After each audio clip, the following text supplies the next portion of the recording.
आज पंछी छूट कर घर आ रहा है। करुणा ने एक दिन पहले ही घर लीप पोत रखा था। इन 3 वर्षों में उसने कठिन तपस्या करके जो 10-5 रुपए जमा कर रखे थे, वो सब पति के सत्कार और स्वागत की तैयारियों में खर्च कर दिए। पति के लिए धोतियों का नया जोड़ा लाई थी, नए कुर्ते बनवाए थे, बच्चे के लिए नए कोट और टोपी की आयोजना की थी। बार बार बच्चे को गले लगाती और प्रसन्न होती। अगर इस बच्चे ने सूर्य की भांति उदय होकर उसके अंधेरे जीवन को प्रदीप्त न कर दिया होता, तो कदाचित ठोकरों ने उसके जीवन का अंत कर दिया होता। पति के कारावास दंड के 3 ही महीने बाद इस बालक का जन्म हुआ। उसी का मुंह देख देख कर करुणा ने ये 3 साल काट दिए थे। वो सोचती थी, जब मैं बालक को उनके सामने ले जाऊंगी तो वो कितने प्रसन्न होंगे। उसे देखकर पहले तो चकित हो जाएंगे, फिर गोद में उठा लेंगे और कहेंगे, करुणा, तुमने ये रत्न देकर मुझे निहाल कर दिया। कैद के सारे कष्ट बालक की तोतली बातों में भूल जाएंगे। उनकी एक सरल, पवित्र, मोहक दृष्टि हृदय की सारी व्यथाओं को धो डालेगी। इस कल्पना का आनंद लेकर वो फूली न समाती थी। वो सोच रही थी, आदित्य के साथ बहुत से आदमी होंगे। जिस समय वो द्वार पर पहुंचेंगे, जय जयकार की ध्वनि से आकाश गूंज उठेगा। वो कितना स्वर्गीय दृश्य होगा।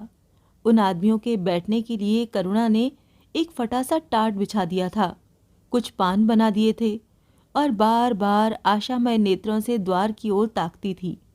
पति की वो सुदृढ़, उदार, तेजपूर्ण मुद्रा बार बार आंखों में फिर आ जाती थी।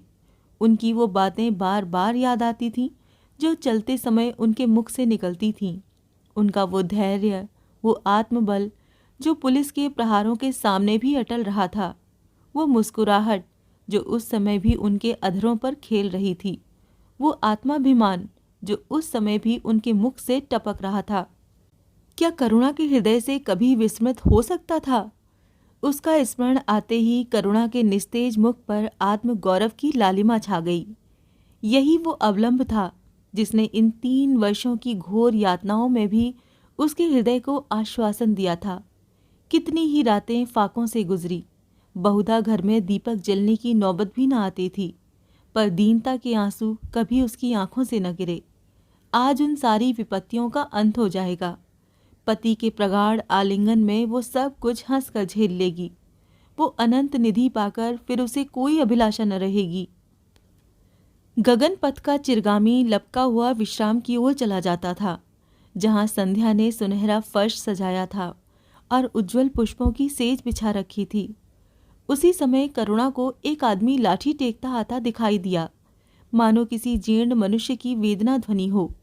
पग पग पर रुक रुक कर खांसने लगता था। उसका सिर झुका हुआ था। करुणा उसका चेहरा न देख सकती थी, लेकिन चाल ढाल से कोई बूढ़ा आदमी मालूम होता था।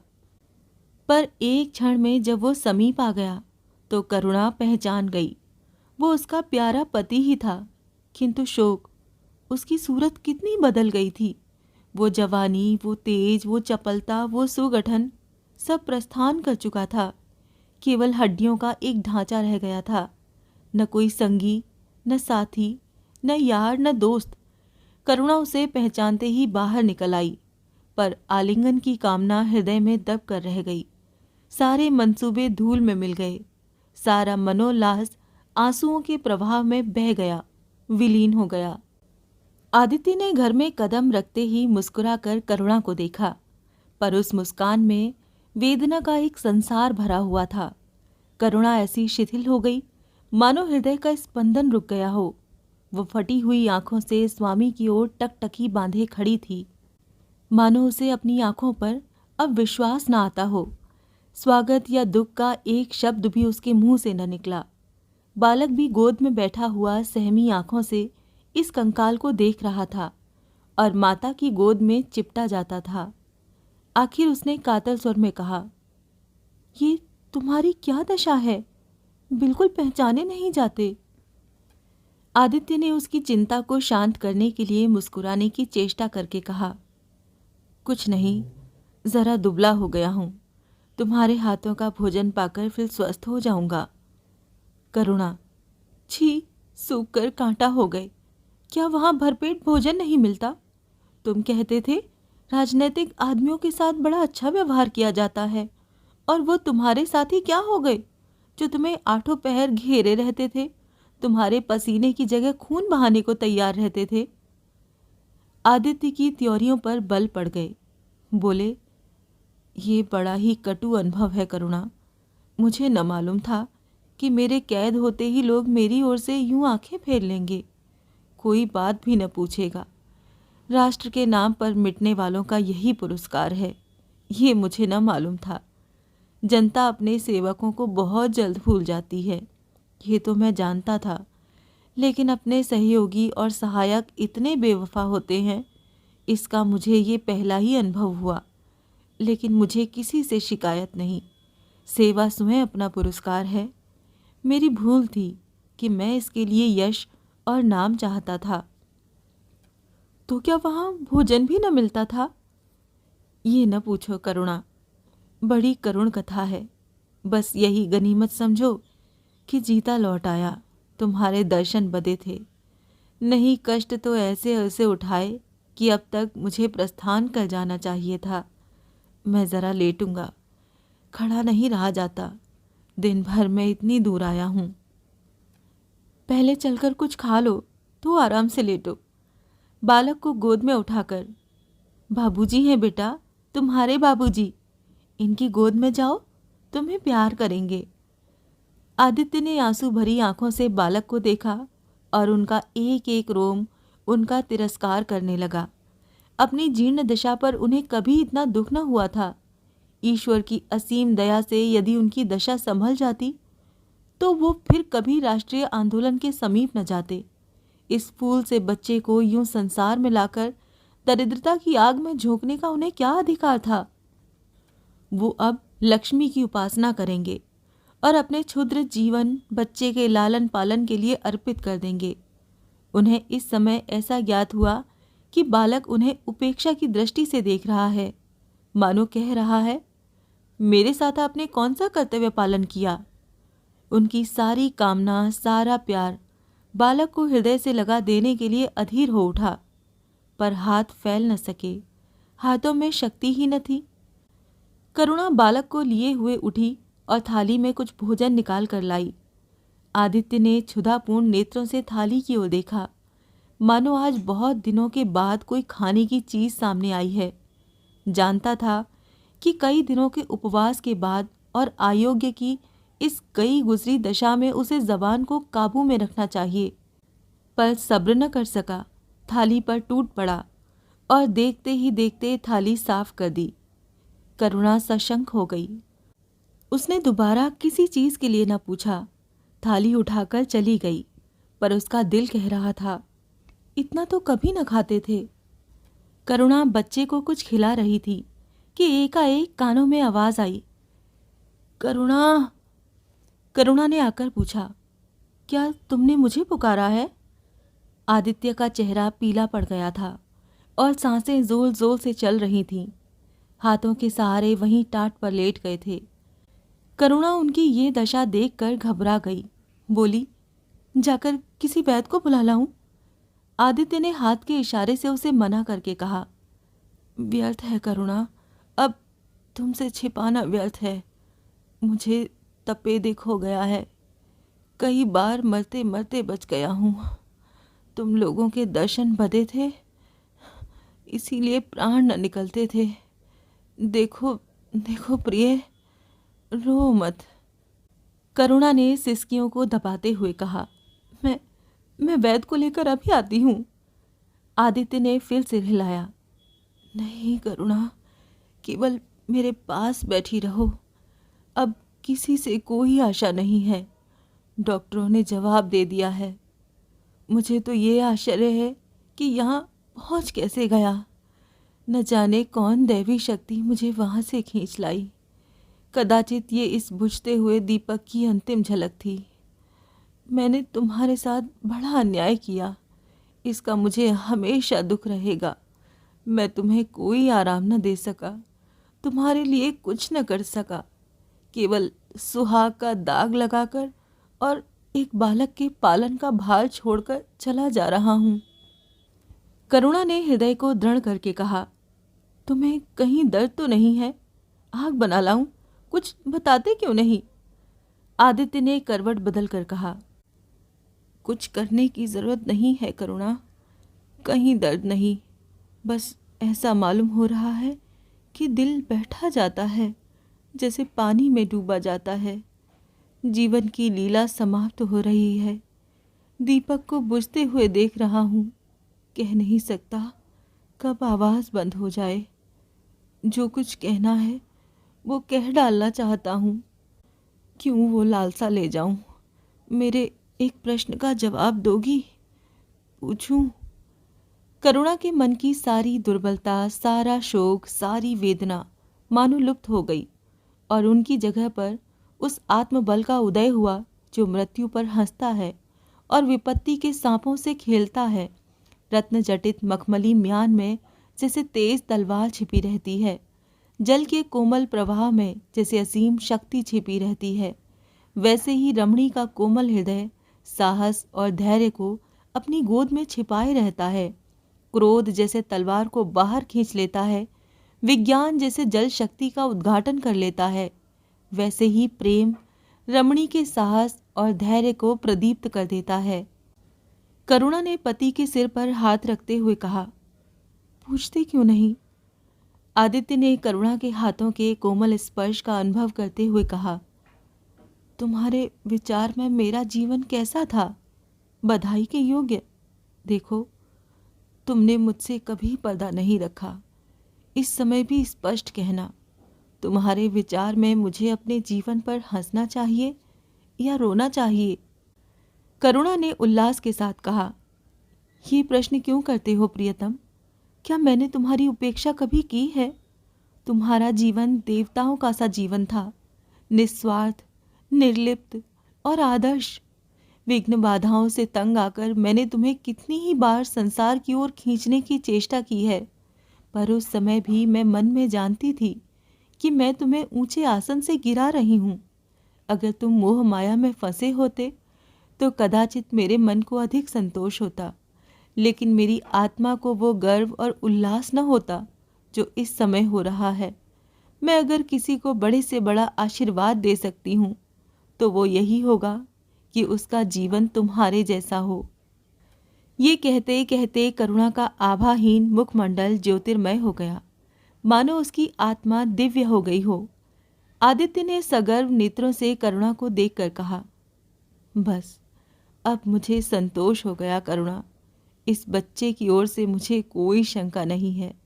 मैं उसे इससे अधिक कुशल हाथों में नहीं छोड़ सकता। मुझे विश्वास है कि जीवन भर ये ऊंचा और पवित्र आदर्श सदैव तुम्हारे सामने रहेगा। अब मैं मरने को तैयार हूँ। 7 वर्ष बीत गए। बालक प्रकाश अब 10 साल का रूपवान, बलिष्ठ, प्रसन्न मुख कुमार था। बल का तेज, साहसी और मनस्वी। भय तो उसे छू भी नहीं गया था। करुणा का संतप्त हृदय उसे देखकर शीतल हो जाता। संसार करुणा को अभागिनी और दीन समझे, वो कभी भाग्य का रोना नहीं रोती। उसने उन आभूषणों को बेच डाला जो पति के जीवन में उसे प्राणों से अधिक प्रिय थे, और उस धन से कुछ गाय और भैंसें मोल ले लीं। वो कृषक की बेटी थी और गौ पालन उसके लिए कोई नया व्यवसाय न था। इसी को उसने अपनी जीविका का साधन बनाया। विशुद्ध दूध कहाँ मयस्सर होता है, सब दूध हाथों हाथ बिक जाता। करुणा को पहर रात से पहर रात तक काम में लगे रहना पड़ता, पर वो प्रसन्न थी। उसके मुख पर निराशा या दीनता की छाया नहीं, संकल्प और साहस का तेज है। उसके एक एक अंग से आत्मगौरव की ज्योति सी निकल रही है। आंखों में एक दिव्य प्रकाश है, गंभीर, अथाह और असीम। सारी वेदनाएं, वैधव्य का शोक और विधि का निर्मम प्रहार, सब उस प्रकाश की गहराई में विलीन हो गया है। प्रकाश पर वो जान देती है। उसका आनंद, उसकी अभिलाषा, उसका संसार, उसका स्वर्ग, सब प्रकाश पर न्यौछावर है। पर ये मजाल नहीं कि प्रकाश कोई शरारत करे और करुणा आंखें बंद कर ले। नहीं, वो उसके चरित्र की बड़ी कठोरता से देखभाल करती है। वो प्रकाश की माँ नहीं, माँ बाप दोनों हैं। उसके पुत्र स्नेह में माता की ममता के साथ पिता की कठोरता भी मिली हुई है। पति के अंतिम शब्द अभी तक उसके कानों में गूंज रहे हैं। वो आत्मोल्लास जो उनके चेहरे पर झलकने लगा था, वो गर्वमय लाली जो उनकी आंखों में छा गई थी, अभी तक उसकी आंखों में फिर रही है। निरंतर पति चिंतन ने आदित्य को उसकी आंखों में प्रत्यक्ष कर दिया है। वो सदैव उनकी उपस्थिति का अनुभव किया करती है। उसे ऐसा जान पड़ता है कि आदित्य की आत्मा सदैव उसकी रक्षा करती रहती है। उसकी यही हार्दिक अभिलाषा है कि प्रकाश जवान होकर पिता का पथगामी बने। संध्या हो गई थी। एक भिखारिन द्वार पर आकर भीख मांगने लगी। करुणा उस समय गऊओं को पानी दे रही थी। प्रकाश बाहर खेल रहा था। बालक ही तो ठहरा, शरारत सूझी। घर में गया और कटोरे में थोड़ा सा भूसा लेकर बाहर निकला। भिखारिन ने अब की झोली फैला दी। प्रकाश ने भूसा उसकी झोली में डाल दिया और जोर जोर से तालियां बजाता हुआ भाग गया। भिखारिन ने अग्निमय नेत्रों से देखकर कहा, वाह रे लाडले, मुझसे हंसी करने चला है। यही माँ बाप ने सिखाया है, तब तो कुल का खूब नाम जगाओगे। करुणा उसकी बातें सुनकर बाहर निकल आई और पूछा, क्या हुआ माता, किसे कह रही हो? भिखारिन ने प्रकाश की ओर इशारा करके कहा, वो तुम्हारा लड़का है ना? देखो, कटोरे में भूसा भरकर मेरी झोली में डाल गया है। चुटकी भर आटा था, वो भी मिट्टी में मिल गया। कोई इस तरह दुखियों को सताता है? सबके दिन एक से नहीं रहते। आदमी को घमंड नहीं करना चाहिए। करुणा ने कठोर स्वर में पुकारा, प्रकाश। प्रकाश लज्जित न हुआ, अभिमान से सिर उठाए हुए आया और बोला, वो हमारे घर भीख मांगने क्यों आई हैं? कुछ काम क्यों नहीं करती? करुणा ने उसे समझाने की चेष्टा करके कहा, शर्म नहीं आती? उल्टे और आंख दिखाते हो। प्रकाश, शर्म क्यों आए? ये रोज भीख मांगने आती हैं। हमारे यहाँ क्या कोई चीज मुफ्त आती है? तुम्हें कुछ ना देना था तो सीधे कह देते, जाओ, तुमने शरारत क्यों की? उनकी आदत कैसे छूटती? करुणा ने बिगड़ कर कहा, तुम अब पिटोगे मेरे हाथों। पिटूंगा क्यों? आप जबरदस्ती पीटेंगी? दूसरे मुल्कों में अगर कोई भीख मांगे तो कैद कर लिया जाए, ये नहीं कि उल्टे भिखमंगों को और शह दी जाए। करुणा, जो अपंग है वो कैसे काम करे? तो जाकर डूब मरे, जिंदा क्यों रहती हैं? करुणा निरुत्तर हो गई। बुढ़िया को तो उसने आटा दाल देकर विदा किया, किंतु प्रकाश का कुतर्क उसके हृदय में फोड़े के समान टीसता रहा। उसने ये धृष्टता, ये अविनय कहाँ सीखी? रात को भी उसे बार बार यही ख्याल सताता रहा। आधी रात के समीप एकाएक प्रकाश की नींद टूटी। लालटेन जल रही है और करुणा बैठी रो रही है। उठ बैठा और बोला, अम्मा, अभी तुम सोई नहीं? करुणा ने मुंह फेर कर कहा, नींद नहीं आई। तुम कैसे जग गए? प्यास तो नहीं लगी है? नहीं अम्मा, न जाने क्यों आँख खुल गई। मुझसे आज बड़ा अपराध हुआ है अम्मा। करुणा ने उसके मुख की ओर स्नेह के नेत्रों से देखा। मैंने आज बुढ़िया के साथ बड़ी नटखट की, मुझे क्षमा करो, फिर कभी ऐसी शरारत न करूँगा। ये कहकर रोने लगा। करुणा ने स्नेहाद्र होकर उसे गले से लगा लिया और उसके कपोलों का चुंबन करके बोली, बेटा, मुझे खुश करने के लिए ये कह रहे हो या तुम्हारे मन में सचमुच पछतावा हो रहा है? प्रकाश ने सिसकते हुए कहा, नहीं नहीं अम्मा, मुझे दिल से अफसोस हो रहा है।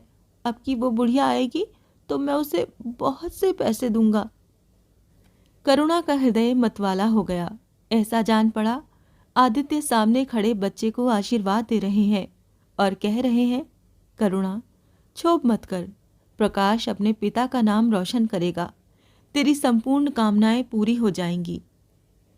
लेकिन प्रकाश के कर्म और वचन में मेल न था और दिनों के साथ उसके चरित्र का अंग प्रत्यक्ष होता जाता था। ज़हीन था ही, विश्वविद्यालय से उसे वजीफे मिलते थे। करुणा भी उसकी यथेष्ट सहायता करती थी, फिर भी उसका खर्च पूरा न पड़ता था।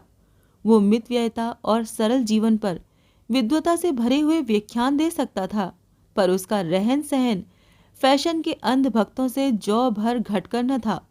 प्रदर्शन की धुन उसे हमेशा सवार रहती थी। उसके मन और बुद्धि में निरंतर द्वंद्व होता रहता था। मन जाति की ओर था, बुद्धि अपनी ओर। बुद्धि मन को दबाए रहती थी। उसके सामने मन की एक न चलती थी।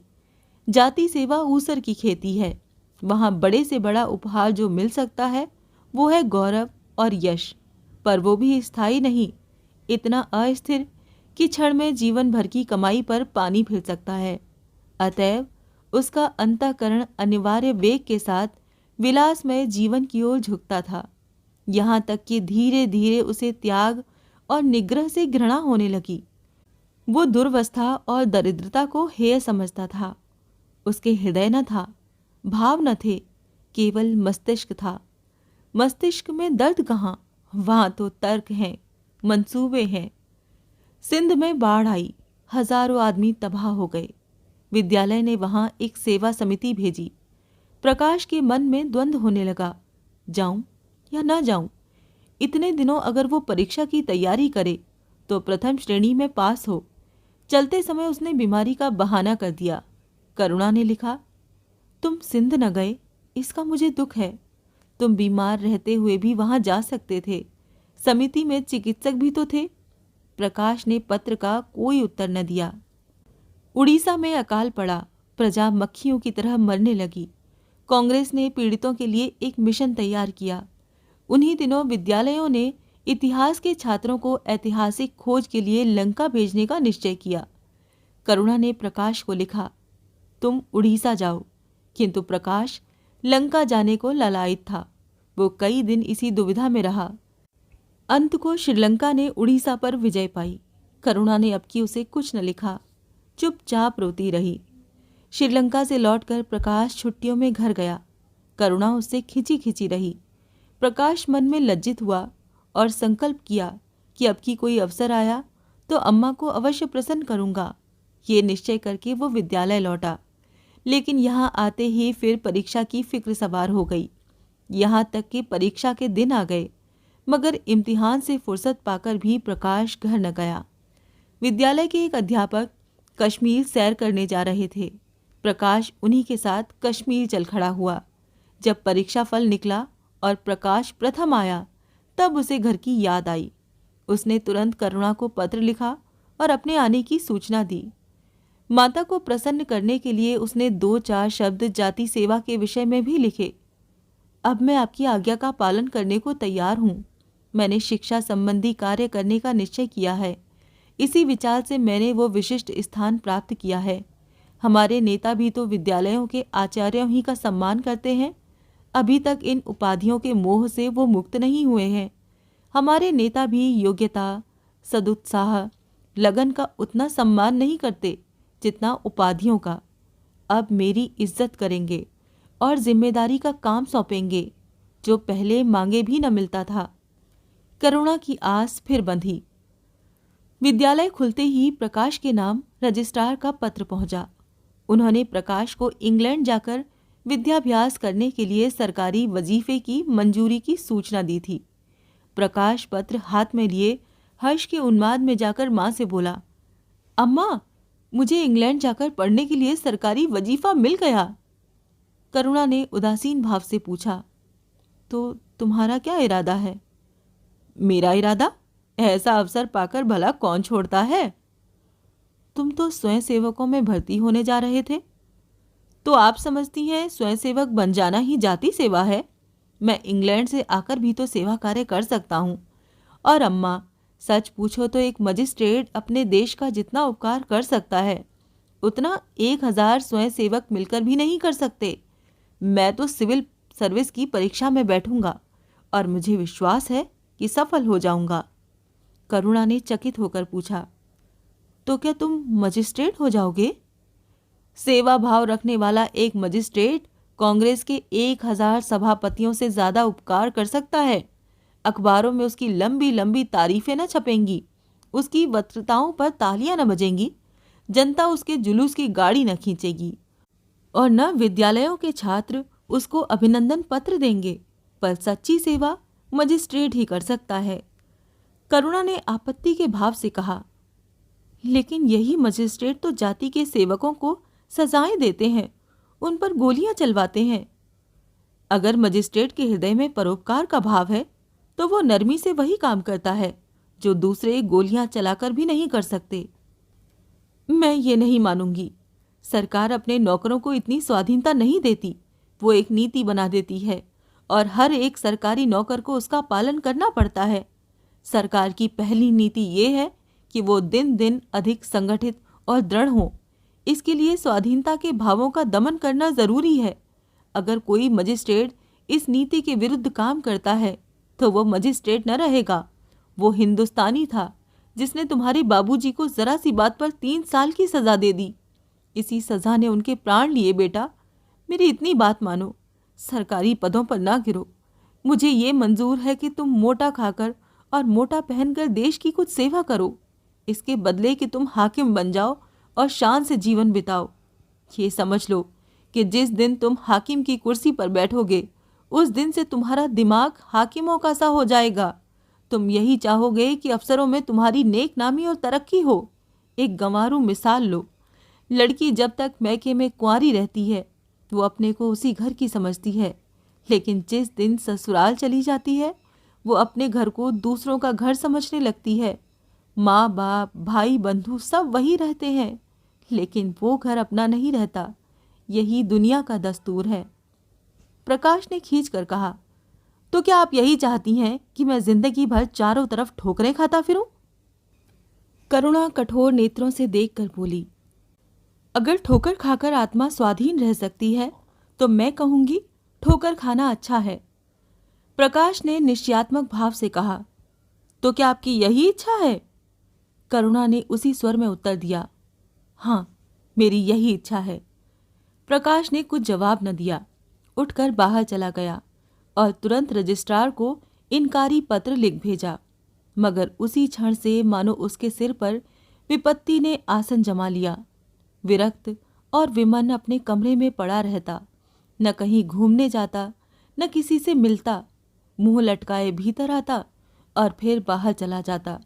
यहाँ तक कि महीना गुजर गया। न चेहरे पर वो लाली रही न वो ओज। आंखें अनाथों के मुख की भांति याचना से भरी हुई। होठ हंसना भूल गए। मानो उस इनकारी पत्र के साथ उसकी सारी सजीवता और चपलता, सारी सरलता विदा हो गई। करुणा उसके मनोभाव समझती थी और उसके शोक को भुलाने की चेष्टा करती थी, पर रूठे देवता प्रसन्न न होते थे। आखिर एक दिन उसने प्रकाश से कहा, बेटा, अगर तुमने विलायत जाने की ठान ही ली है तो चले जाओ, मना न करूंगी। मुझे खेद है कि मैंने तुम्हें रोका। अगर मैं जानती कि तुम्हें इतना आघात पहुंचेगा तो कभी न रोकती। मैंने तो केवल इस विचार से रोका था कि तुम्हें जाति सेवा में मग्न देखकर तुम्हारे बाबूजी की आत्मा प्रसन्न होगी। उन्होंने चलते समय यही वसीयत की थी। प्रकाश ने रुखाई से जवाब दिया, अब क्या जाऊंगा, इनकारी खत लिख चुका। मेरे लिए कोई अब तक बैठा थोड़े ही होगा। कोई दूसरा लड़का चुन लिया होगा, और फिर करना ही क्या है। जब आपकी मर्जी है कि गांव गांव की खाक छानता फिरूं तो यही सही। करुणा का गर्व चूर चूर हो गया। इस अनुमति से उसने बाधा का काम लेना चाहा था, पर सफल न हुई। बोली, अभी कोई न चुना गया होगा, लिख दो, मैं जाने को तैयार हूं। प्रकाश ने झुंझला कर कहा, अब कुछ नहीं हो सकता, लोग हंसी उड़ाएंगे। मैंने तय कर लिया है कि जीवन को आपकी इच्छा के अनुकूल बनाऊंगा। तुमने अगर शुद्ध मन से ये इरादा किया होता तो यूं न रहते। तुम मुझसे सत्याग्रह कर रहे हो। अगर मन को दबाकर मुझे अपनी राह का कांटा समझकर तुमने मेरी इच्छा पूरी भी की तो क्या, मैं तो तब जानती कि तुम्हारे मन में आप ही आप सेवा का भाव उत्पन्न होता। तुम आज ही रजिस्ट्रार साहब को पत्र लिख दो। अब मैं नहीं लिख सकता। तो इसी शोक में तने बैठे रहोगे? लाचारी है। करुणा ने और कुछ न कहा। जरा देर में प्रकाश ने देखा कि वो कहीं जा रही हैं, मगर वो कुछ बोला नहीं। करुणा के लिए बाहर आना जाना कोई असाधारण बात न थी, लेकिन जब संध्या हो गई और करुणा न आई तो प्रकाश को चिंता होने लगी। अम्मा कहाँ गई? ये प्रश्न बार बार उसके मन में उठने लगा। प्रकाश सारी रात द्वार पर बैठा रहा। भांति भांति की शंकाएं मन में उठने लगीं। उसे अब याद आया, चलते समय करुणा कितनी उदास थी, उसकी आंखें कितनी लाल थीं। ये बातें प्रकाश को उस समय क्यों न नजर आईं? वो क्यों स्वार्थ में अंधा हो गया था? हाँ, अब प्रकाश को याद आया, माता ने साफ सुथरे कपड़े पहने थे, उनके हाथ में छतरी भी थी। तो क्या वो कहीं बहुत दूर गई हैं? किससे पूछें? अनिष्ट के भय से प्रकाश रोने लगा। श्रावण की अंधेरी भयानक रात थी। आकाश में श्याम मेघमालाएं भीषण स्वप्न की भांति छाई हुई थीं। प्रकाश रह रहकर आकाश की ओर देखता था, मानो करुणा उन्हीं मेघमालाओं में छिपी बैठी हो। उसने निश्चय किया, सवेरे होते ही माँ को खोजने चलूंगा। और अगर तभी किसी ने द्वार खटखटाया। प्रकाश ने दौड़कर खोला तो देखा करुणा खड़ी है। उसका मुखमंडल इतना खोया हुआ, इतना करुण था, जैसे आज ही उसका सुहाग उठ गया है, जैसे संसार में अब उसके लिए कुछ नहीं रहा, जैसे वो नदी के किनारे खड़ी अपनी लदी हुई नाव को डूबते देख रही है और कुछ नहीं कर सकती। प्रकाश ने अधीर होकर पूछा, अम्मा कहाँ चली गई थी? बहुत देर लगाई। करुणा ने भूमि की ओर ताकते हुए कहा, एक काम से गई थी, देर हो गई। ये कहते हुए उसने प्रकाश के सामने एक बंद लिफाफा फेंक दिया। प्रकाश ने उत्सुक होकर लिफाफा उठा लिया। ऊपर ही विद्यालय की मुहर थी। तुरंत ही लिफाफा खोलकर पढ़ा। हल्की सी लालिमा चेहरे पर दौड़ गई। ये तुम्हें कहाँ मिल गया अम्मा? तुम्हारे रजिस्ट्रार के पास से लाई हूं। क्या तुम वहां चली गई थी? और क्या करती? कल तो गाड़ी का समय न था। मोटर ले ली थी। प्रकाश एक क्षण तक मौन खड़ा रहा, फिर कुंठित स्वर में बोला, जब तुम्हारी इच्छा नहीं है तो मुझे क्यों भेज रही हो? करुणा ने विरक्त भाव से कहा, इसीलिए कि तुम्हारी जाने की इच्छा है। तुम्हारा ये मलिन वेश नहीं देखा जाता। अपने जीवन के 20 वर्ष तुम्हारी हित कामना पर अर्पित कर दिए। अब तुम्हारी महत्वाकांक्षा की हत्या नहीं कर सकती। तुम्हारी यात्रा सफल हो, यही मेरी हार्दिक अभिलाषा है। करुणा का कंठ रुंध गया और आगे कुछ न कह सकी। प्रकाश उसी दिन से यात्रा की तैयारियां करने लगा। करुणा के पास जो कुछ था वो सब खर्च हो गया। कुछ ऋण भी लेना पड़ा। नए सूट बने, सूटकेस लिए गए। प्रकाश अपनी धुन में मस्त था। कभी किसी चीज की फरमाइश लेकर आता, कभी किसी चीज की। करुणा इस एक सप्ताह में इतनी दुर्बल हो गई है। उसके बालों पर कितनी सफेदी आ गई है, चेहरे पर कितनी झुर्रियां पड़ गई हैं, ये उसे कुछ नजर न आता। उसकी आंखों में इंग्लैंड के दृश्य समाये हुए थे। महत्वाकांक्षा आंखों पर पर्दा डाल देती है। प्रस्थान का दिन आया। आज कई दिनों के बाद धूप निकली थी। करुणा स्वामी के पुराने कपड़ों को बाहर निकाल रही थी। उनके गाढ़े की चादरें, खद्दर के कुर्ते, पजामे और लिहाफ अभी तक संदूक में संचित थे। प्रतिवर्ष वो धूप में सुखाए जाते और झाड़ पोंछ कर रख दिए जाते थे। करुणा ने आज फिर उन कपड़ों को निकाला, मगर सुखाकर रखने के लिए नहीं, गरीबों में बांट देने के लिए। वो आज पति से नाराज है। वो लुटिया डोर और घड़ी जो आदित्य की चिल संगिनी थी और जिनकी 20 वर्ष से करुणा ने उपासना की थी, आज निकालकर आंगन में फेंक दी गई। वो झोली जो बरसों आदित्य के कंधों पर आरूढ़ रह चुकी थी, आप कूड़े में डाल दी गई। वो चित्र जिसके सामने 20 वर्ष से करुणा सिर झुकाती थी, आज वही निर्दयता से भूमि पर डाल दिया गया। पति का कोई स्मृति चिन्ह अब वो अपने घर में नहीं रखना चाहती। उसका अंतःकरण शोक और निराशा से विदीर्ण हो गया है। और पति के सिवाय वो किस पर क्रोध उतारे? कौन उसका अपना है? वो किससे अपनी व्यथा कहे, किसे अपनी छाती चीर कर दिखाए? वो होते तो क्या प्रकाश दास्ता की जंजीर गले में डालकर फूला न समाता? उसे कौन समझाए कि आदित्य भी इस अवसर पर पछतावे के सिवा और कुछ न कर सकते थे। प्रकाश के मित्रों ने आज उसे विदाई का भोज दिया था। वहां से वो संध्या समय कई मित्रों के साथ मोटर पर लौटा। सफर का सामान मोटर पर रख दिया गया। तब वो अंदर आकर माँ से बोला, अम्मा जाता हूँ, बम्बई पहुंचकर पत्र लिखूंगा। तुम्हें मेरी कसम, रोना मत और मेरे खतों का जवाब बराबर देना। जैसे किसी लाश को बाहर निकालते समय संबंधियों का धैर्य छूट जाता है, रुके हुए आंसू निकल पड़ते हैं और शोक की तरंगें उठने लगती हैं। वही दशा करुणा की हुई। कलेजे में एक हाहाकार हुआ जिसने उसकी दुर्बल आत्मा को एक एक अणु को कपा दिया। मालूम हुआ पांव पानी में फिसल गया है और वो लहरों में बही जा रही है। उसके मुख से शोक या आशीर्वाद का एक शब्द भी न निकला। प्रकाश ने उसके चरण छुए, अश्रु जल से माता के चरणों को पखारा, फिर बाहर चला। करुणा पाषाण मूर्ति की भांति खड़ी थी। सहसा ग्वाले ने आकर कहा, बहू जी, भैया चले गए, बहुत रोते थे।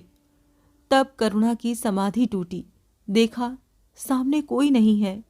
घर में मृत्यु का सा सन्नाटा छाया हुआ है और मानो हृदय की गति बंद हो गई है। सहसा करुणा की दृष्टि ऊपर उठ गई। उसने देखा कि आदित्य अपनी गोद में प्रकाश की निर्जीव देह लिए खड़े हैं। करुणा पछाड़ खाकर गिर पड़ी। करुणा जीवित थी, पर संसार से उसका कोई नाता न था। उसका छोटा सा संसार जिसे उसने अपनी कल्पनाओं के हृदय में रचा था, स्वप्न की भांति अनंत में विलीन हो गया था। जिस प्रकाश को सामने देखकर वो जीवन की अंधेरी रात में भी हृदय में आशाओं की संपत्ति लिए जी रही थी, वो बुझ गया और संपत्ति लुट गई। अब न कोई आश्रय था और न उसकी ज़रूरत। जिन गऊओं को वो दोनों वक्त अपने हाथों से दाना चारा देती और सहलाती थी, वो अब खूंटे पर बंधी निराश नेत्रों से द्वार की ओर ताकती रहती थीं। बछड़ों को गले लगाकर पुचकारने वाला अब कोई न था। किसके लिए दूध दुहे, मट्ठा निकाले, खाने वाला कौन था? करुणा ने अपने छोटे से संसार को अपने ही अंदर समेट लिया था। किंतु एक ही सप्ताह में करुणा के जीवन ने फिर रंग बदला। उसका छोटा सा संसार फैलते फैलते विश्वव्यापी हो गया। जिस लंगर ने नौका को तट से एक केंद्र पर बांध रखा था, वो उखड़ गया।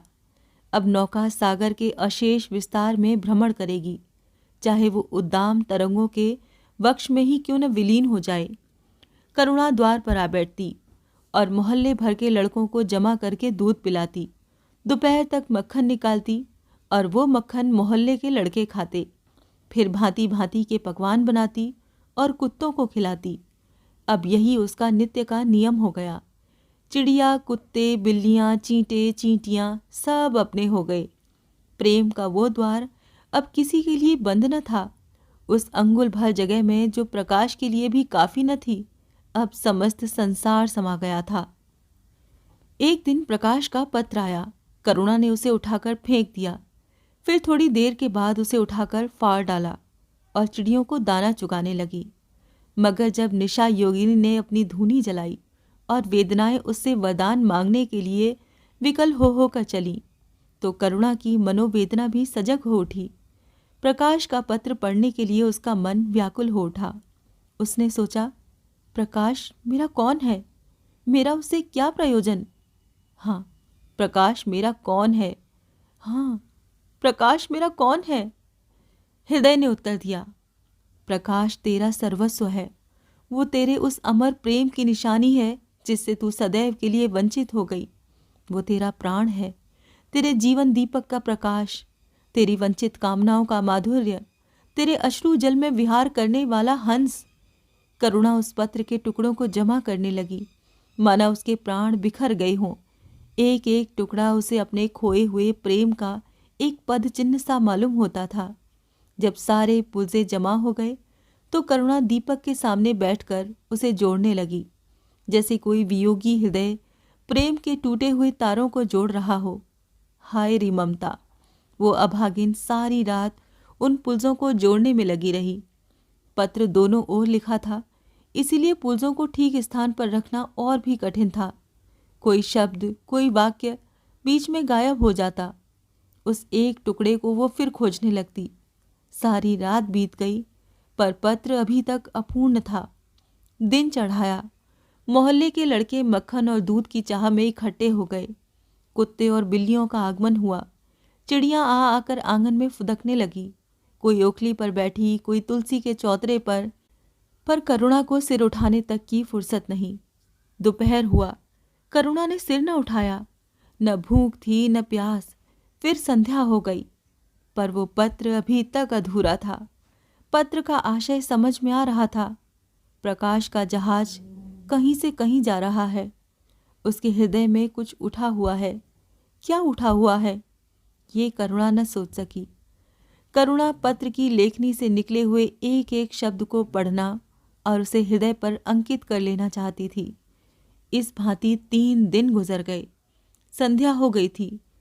3 दिन की जागी आंखें जरा झपक गईं। करुणा ने देखा, एक लंबा चौड़ा कमरा है। उसमें मेजें और कुर्सियां लगी हुई हैं। बीच में ऊंचे मंच पर कोई आदमी बैठा हुआ है। करुणा ने ध्यान से देखा। प्रकाश था। एक क्षण में एक कैदी उसके सामने लाया गया। उसके हाथ पांव में जंजीर थी, कमर झुकी हुई। ये आदित्य थे। करुणा की आंखें खुल गईं, आंसू बहने लगे। उसने पत्र के टुकड़ों को फिर समेट लिया और उसे जलाकर राख कर डाला। राख की एक चुटकी के सिवा वहां कुछ न रहा जो उसके हृदय में विदीर्ण किए डालती थी। इसी एक चुटकी राख में उसका गुड़ियों वाला बचपन, उसका संतप्त यौवन और उसका तृष्णामय वैधव्य सब समा गया।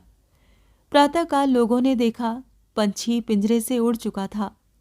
आदित्य का चित्र अब भी उसके शून्य हृदय से चिपटा हुआ था। भग्न हृदय पति की स्नेह स्मृति में विश्राम कर रहा था और प्रकाश का जहाज यूरोप चला जा रहा था।